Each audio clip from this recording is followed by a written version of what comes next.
माँ, अब बंद भी करो बहू पुराण। ठाकुराइन, देखो मेरा बेटा कितनी सुंदर बहू लाया है, साक्षात अन्नपूर्णा है। कितना बड़ा है खानदान इसका और रूप की भी बहुत धनी है, पर अहंकार तो तिल मात्र भी नहीं है। अपने घर आई पड़ोसिन के सामने कांता जी अपनी नए नवेली बहू की तारीफ करते नहीं थक रही थी। अभी एक ही महीना हुआ था कांता जी के बेटे पीयूष और नायरा का प्रेम विवाह हुए।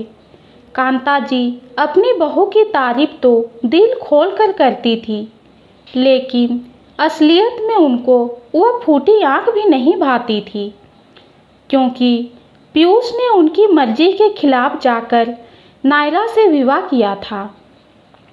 कांता जी के मुंह से उनकी बहू की तारीफ सुनकर सुनने वालों को ऐसा लगता था कि वे बहुत अच्छी सास है, अपनी बहू को बड़ा मान सम्मान, इज्जत और प्यार देती थी, लेकिन असलियत तो कुछ और ही थी।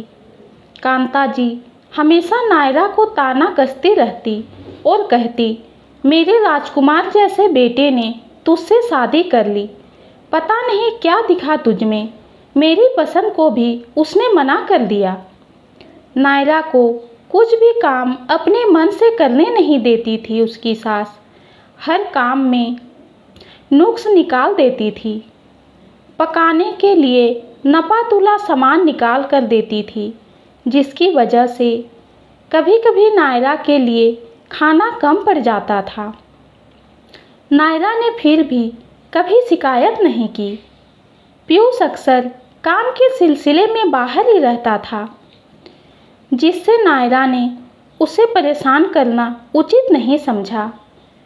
घर में उसकी छोटी ननद शीला ही उसे समझती थी। दोनों में बहनों जैसा रिश्ता था। नायरा की छोटी ननद अभी पढ़ाई कर रही थी। शीला ने कहा, भाभी आप इतनी बातें क्यों सुनती हो माँ की? नायरा ने कहा, कोई बात नहीं, बड़ी हैं और उनकी बात का उत्तर देकर घर में कलेश क्यों करना।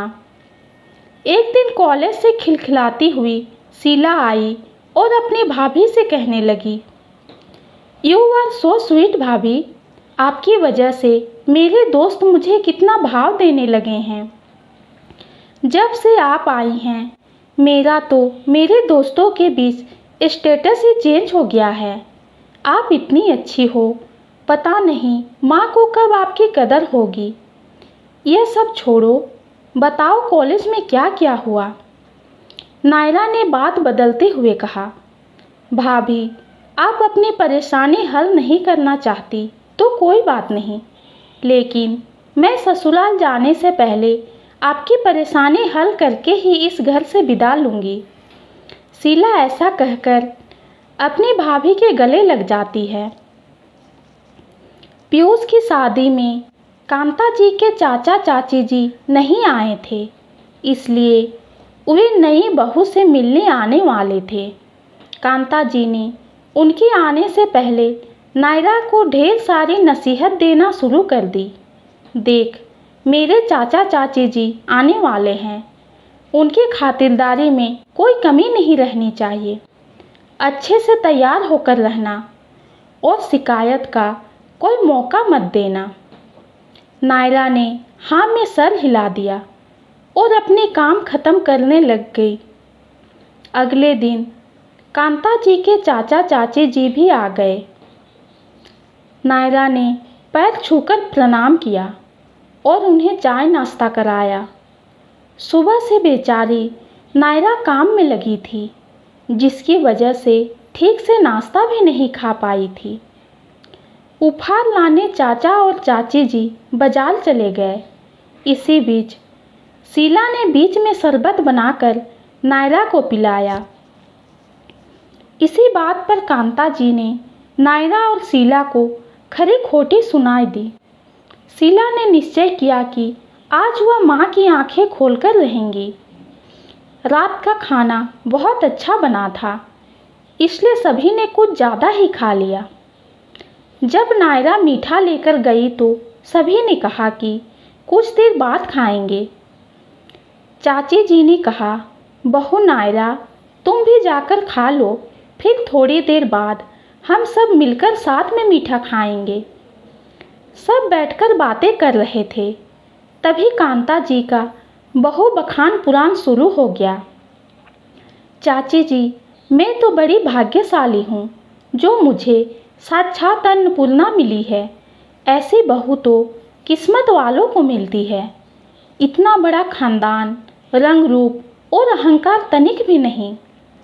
चाची जी ने हाँ में हाँ मिलाते हुए कहा, किस्मत की धनी है तू कांता। यह सब बातें सुनकर शीला को गुस्सा आया और वह कमरे से बाहर आई और कहने लगी, अब बस भी करो माँ, बहू बखान पुराण बंद करो, रसोई में जाकर देखो, तुम्हारी वजह से तुम्हारी अन्नपूर्णा आधे पेट ही खाती है। चाची ने रसोई में जाकर देखा तो प्लेट में थोड़ी सब्जी और एक रोटी और 4-5 पीस सलाद का रखा हुआ था, जिसे नायरा खाने ही जा रही थी। कांता, तू तो बड़ी किस्मत वाली है, पर यह बेचारी तेरी बहू नहीं। प्रेम विवाह किया है तो क्या हो गया, तेरे द्वारा खोजी गई बहू भी तेरा इतना आदर ना कर पाती। और हाँ, एक बात गांठ बांध ले, तेरी भी तो बेटी है। कल अगर उसके साथ यह सब होगा तो क्या बीतेगी तुम पर और तेरी बेटी पर। भगवान से डर कांता, सबको इसी जन्म में कर्ज उतारना पड़ता है। कहकर चाची जी वहाँ से बैठक खाने में चली गई। पीछे पीछे कांता भी आई और बोलने लगी, चाची जी ऐसा मत बोलिए, मैं अपने स्वार्थ में अंधी हो गई थी, जो मेरी अन्नपूर्णा को भूखे पेट सुलाती रही। मेरे बेटे का मना करना मुझे मेरा अपनापन अपमान लगा, इसलिए शायद, लेकिन अब और नहीं। कांता जी की आंखों में पश्चाताप के आंसू थे। ये कहानी आपको कैसी लगी कमेंट में ज़रूर बताइए। कहानी पसंद आती है तो चैनल को लाइक और सब्सक्राइब कीजिए। कहानी सुनने के लिए आपका बहुत बहुत धन्यवाद।